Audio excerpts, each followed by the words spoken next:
Hi everyone, this is Sunny from Database Tech. So today I had come up with one more new session on SQL Server database. In today's session, I will explain some of the commonly used SQL Server date functions, which are as following. So now let's go through them one by one practically in SQL Server. For that, let's open SQL Server first. Now let's start with the first date function, that is getDate. Let's see how it works and when can we use this function. So what is the syntax? It is select get date. Now when to use this function? When we need the current date and time. And how to execute this? Select it and click on execute. So in the output you can see we get the current date and time. The format is year, month and day, and this is the time. Now if you need the current date time with more precise way, then we had one more function which works same like this, that is select sys date and time.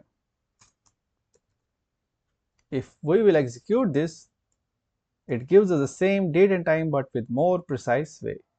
You can find out the difference here. Let's them execute together. You can see the difference. So from getDate we get this output, and from SYSDATETIME we get this output which is more precise. So that's how these two functions work. Now moving to next function, that is DATEADD. So let's see how DATEADD works. What syntax? Select date add. So it's expecting three arguments: interval, increment int and the expression. So let's see what we can give here. Now first we'll understand the requirement and then I will show you how it works. So now let's first fetch out the data from a table. And how to do that? Using select query.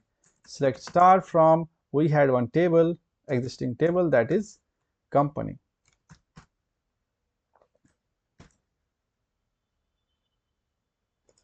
We'll change the database here. Now you can see we get the below output from this table which is company, and this is the existing table. We are using this table because we had the date and time here. So we will use this column to understand this function in a better way. Now we had this joining date. It is year, month and day. Now suppose if we had the requirement where we need some days, we need some days to be added to this date, or we need to add some months, or you can say we need to add some year, then how we can achieve that? We can achieve that using this function which is DATEADD. So let's see how. Now first we will give month. If you need to add months to the date, then we can use month. If you need to add day, then you have to give it day. Okay, it works like that. And if you need to add year, then you can specify year. It works in both all the formats. So first let me show you with month, and then it is, so how many months you want to add? For now let's add by 2. So we will add the joining date which is this one. Copy this and paste it here.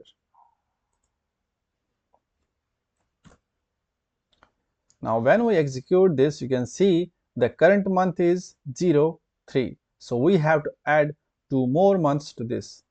And when we will execute this function, you can see it has now changed to 5, because we are adding 2 months to the 3, which is a month, because the format is like year, month and day.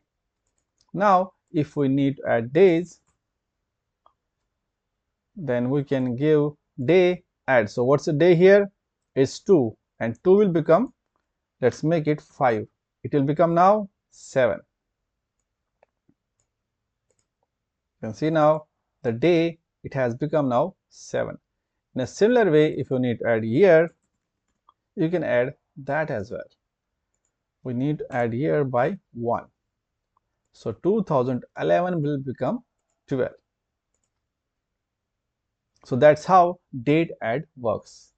You can use this in your table, in your SQL Server database, and which depends on the requirement, like where to use this function.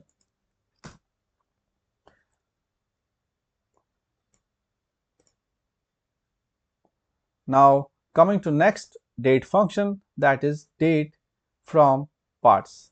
Now one more thing, you will be thinking like we are using this only in the function but not from the table. If we have to use this in our table, then how we can do that? Let me show you that as well. Now suppose if you had to do it for the table, so we had a company table here and we want to add this 2 here, then how we can achieve that? Let's update this ID, which is 1, because for here you can see the worker ID is 1 for this date. So we will update this. Update table name. What's table name? It is company. Set joining date equal to DATEADD. Then we can make it year 2 and then joining date.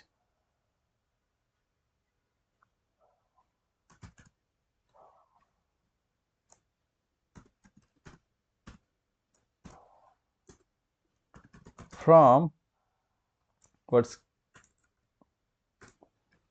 where worker ID is equal to 1. So what we had done till update, we are updating the company, which is a table name, set joining date, because we are setting this value.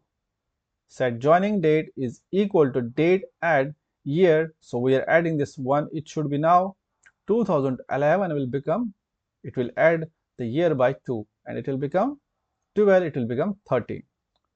So we are providing the column name here, which is joining date, because we are adding year to this field where worker ID is equal to 2, which is very important to give, because otherwise it will update everything. So we have to provide the update to the ID where we need to update this field. Now when we will execute this, one row affected. Now when we check again, you can see now 2011 had now become 2013. So similar way you can do these changes in your table as well. Now moving to next date function, that is date from parts. So let's see how it works. Select date from parts. It's the expecting arguments are param1 int, param2 int and param3 int. Returns datetime. Now when can we use this date function? Now you may have seen like in the form, or when you are filling some form and you find out the 3 text boxes. One is for month, one is for year, or one is for day, and you need to combine those. And how we can achieve that? You need to combine all the data from these 3 text boxes into one. So for that you can use date from parts. So it will add the date from different fields. Let's see how. Now we will give 2022, then we will give 23, then 25. So we are providing the data in commas. Now what it will do, it will combine the data into one. Let's see how. You can see now it has given us the one output, which is year, month and day. So By this way you can combine date from different parts. Now moving to next date function, that is date name and date part. So let's see how these functions work. So select date name. So it expects interval and date time offset 7. So it expects 2 arguments. Let's provide those. First we will give, let's see that. So first we will give month, or you can give year or day or anything, and then we will give some date. Copy this, Control C and Control V. Let's execute this. So it has given us March, because what we need here is we need the current month. We don't need everything. We don't need day, not year. We need month that we had provided here in the first argument, first parameter. And the second, we have to provide the expression, because from this expression it will get us the month. So what's the month here? It is 03, and 03 is the March. If you change here, we'll make it 5, and when we execute this function again, you can see it has now become May. Similar way, if you need for year, you can get that as well. It's 2021. If you need for day, you can get that as well. It is 2.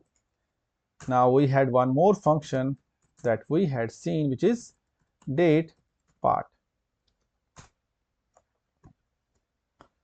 So we'll provide day and then copy this again, the same parameter, and execute this function. So it has given us 2. Now what is the difference here? Both functions are giving us 2 with the same parameter that we had provided. Then what is the difference between these two? Date name and date part. The difference is date name gives us the data in varchar, but the date part returns us int. You can see when we hover the mouse here, date part, it returns int, but date name returns nvarchar. How? Let's see that. If we will provide here month, and same we will provide here as well. Execute this, we will find out the difference. So when we execute this for date name, it has given us May, which is nvarchar, because the return type is nvarchar, and the same for date part, it has given us 3. So that is the difference. We'll make it 5 so that you will not get confused. It is May, and for date part it is 5. Now moving to next date function, that is month. So let's see how this function work. It's not a function, it is, we had already seen that. Let's see. Go to SQL Server. Now what I need is select month, and we'll provide here the parameter. Now what this function will give us, let's see. It has given us 5. If you need the month from this, by providing a single parameter, it has given us, it's a built-in function month, and it returns int, and it expects only 1 parameter. Similar way, if you need day from this parameter that we will provide, it will give us the day, which is 2. If you need for year, you can get that as well. For this function, you don't need to provide 2 arguments. Only one parameter is required for this function. Now moving to next, that is ISDATE. So select ISDATE.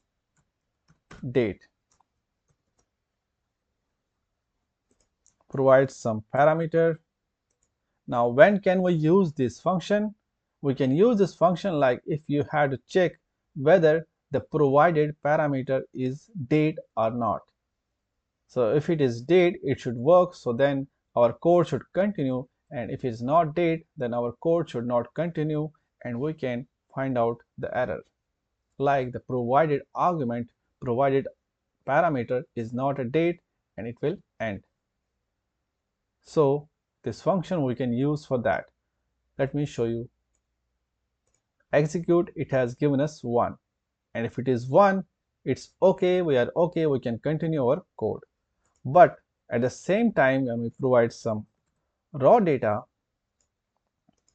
it has given us 0, and if it is 0, if ISDATE is giving us 0, that means the provided parameter is not a date. Then we can end this code here.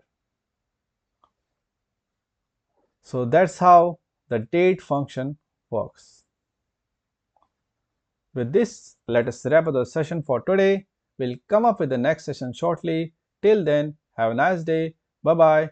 Take care. Be healthy, be safe, and the most important, love your family.